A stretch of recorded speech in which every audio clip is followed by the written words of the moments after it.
Welcome to Left Brain Thinking, where creative investment ideas meet logical analysis. That's the hallmark of Left Brain investment research, where the analysts are looking for growth companies with the potential to double in 2 to 3 years and high-yield bonds with the potential for dramatic price appreciation. Today, we're talking about how all of that growth can impact your decision to convert your individual retirement accounts to a Roth IRA. And we're having that discussion with Freddy Garcia, Vice President of Investments for Left Brain Wealth Management. Freddy, welcome back to Left Brain Thinking. Chuck, thanks for having me. It's always a pleasure to come on your show. So it is the time of year when people are trying to figure out what they want to do in terms of Roth Conversions, which is where you take your traditional IRA or maybe your self-directed IRA, whatever kind of IRA you have, and you say, I'm going to pay taxes now so that I don't have to pay taxes later. Nobody loves accelerating taxes, but in your case, what you look for at Left Brain is always accelerated growth. So there's that trade-off, and that impacts the decision, doesn't it? Chuck, it sure does. And one of the reasons I wanted to talk about this topic today is usually we come on the show, me or my colleagues and anyone from Left Brain, and we cover specific securities and talk about their great growth potential. Well, as an advisor, one of the things I always recommend is now that you have this information, what do you do with it? And taking the information and using some of the stocks that we've covered in some of the past shows and actually using it in your Roth conversion can be very beneficial. And the Roth conversion, this isn't anything new. This has been around for quite a while. The Roth itself goes back over 20 years, and the income cap was removed about 10 years ago as far as now anyone can convert. I've never been a big fan of it myself just because I feel people have not done it properly. And that's why I wanted to come on today and talk about how do you make sure you take advantage of that benefit of converting and getting that after-tax growth? And let's make it clear. What you have not been in favor of has been the Roth conversion, not the Roth itself. You're happy with the Roth IRA. It's been that decision where I'll accelerate taxes, pay my taxes now so that it's tax-free later.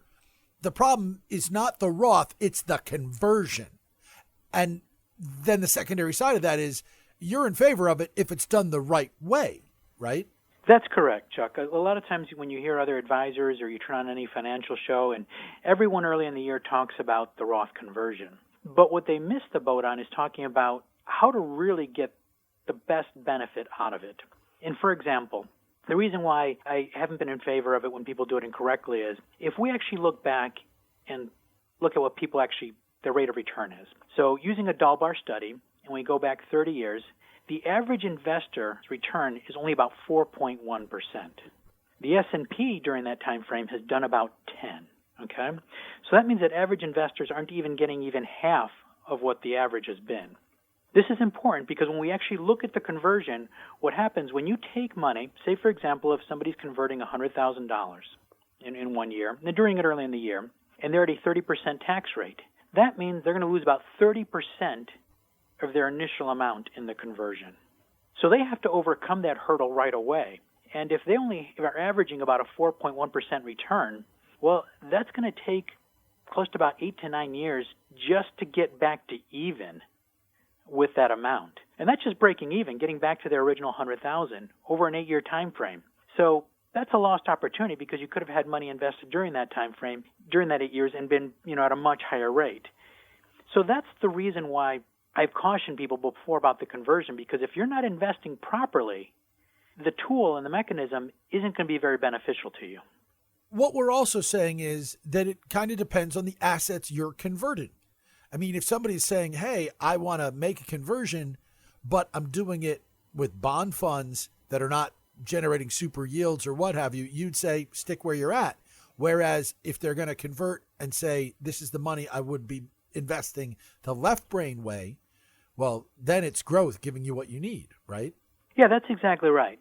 So if we put the Left Brain spin on it, and we're not looking at a 4.1% return or even an index return of 10%, where it can take, again, I told you with the 4.1, it takes about 8 years just to break even. If you're doing 10, well, it would take less than half of that.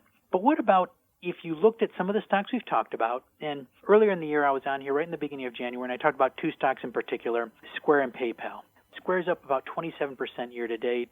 PayPal's up about 22 to 25% year to date. Now, if someone had looked at stocks like that and used that as part of their conversion, they're going to have a lot more benefit in the end, because just possibly within the year, they can be back to even, and especially if they do it early on in the year. And if they keep using stocks that have the potential to double in 2 to 3 years, they can maximize their gain very quickly and really take advantage of that tax-free growth. And that's what the big benefit is of the Roth conversion, is tax-free growth. But many investors struggle because they never get to that point, because they're just initially taking a long time just to get to even. So the left brain thinking is not just getting to even, but really maximizing the growth. And it's something I did for myself early in this year, is where I converted because I knew I took money and I wanted to get the remaining tax-free growth throughout this year, because when I do pay taxes on it, it is next year, but I won't pay taxes on the growth. It'll just be that initial conversion. So hopefully that Roth is worth a lot more later than it was when I initially converted it. Yeah. So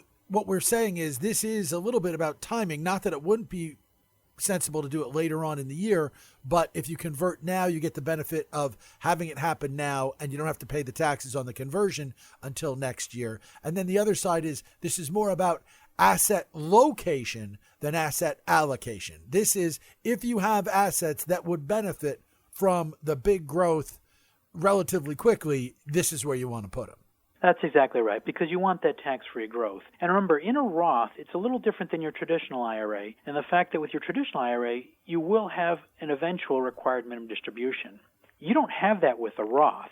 So if you feel that, well, I'm going to take more risk if I just pick, say, a couple of the stocks, say from even our chosen list. If you're just picking a couple of stocks from that list, you might feel, well, then I'm taking more risk. Well, keep in mind your time frame for a Roth should be a lot longer, because one, you need 5 years anyway to get the tax-free benefit.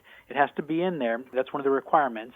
And then secondly, there is no required minimum distribution on it, so you're never required to take money out of the Roth. And of course, even if you wind up passing it on to your heirs and they would face a required minimum distribution on an inherited Roth, it is still coming out tax-free. So it's not the worst thing in the world, and you will have gotten your benefits out of it. Correct. Freddie, anything else people should be considering about a Roth? Because a lot of times they're run through formulas. And as you point out, you haven't liked the formulas because it's really been about the investing style. But is there more that you would want people to make sure of before they make this change? Yeah, definitely. When you're considering the Roth, you always want to consult with your tax consultant first, because with the Roth, whatever money you use, it can throw you into a different tax bracket. So when you're trying to figure out the amount you're going to lose, you want to make sure you figure that amount in. Also, too, if you have the benefit of paying for the tax amount out of an after-tax account, that way, if we go back to that same example, if you have $100,000, you can have that whole $100,000 convert, and then you pay for the taxes on your own. The other method is where the taxes get subtracted from that $100,000. But then you only have, say, for example, if you're in the 30% tax bracket, $70,000 growing. So the better way to do it, if you have the capital available, is to pay the taxes outside of the conversion. Freddie, great stuff as always. Thanks so much for joining me on Left Brain Thinking. Well, Chuck, thanks so much for having me. Left Brain Thinking is a joint production of Left Brain Investment Research and Money Life with Chuck Jaffe. Our conversations are not personalized investment recommendations, but are designed to engage your brain. Please do your diligence before making any financial transaction. I'm your host, Chuck Jaffe. You can learn more about my weekday podcast at moneylifeshow.com. Thanks to my guest, Freddy Garcia, Vice President of Investments for Left Brain Wealth Management. Learn more about the firm and its services at leftbrainir.com. And they're on Twitter at leftbrainir. Left Brain Thinking is available every Wednesday. Find it and subscribe on your favorite podcast app, and tell your friends about it. And plan to put your Left Brain Thinking cap on every week. Until next week, stay safe, everybody.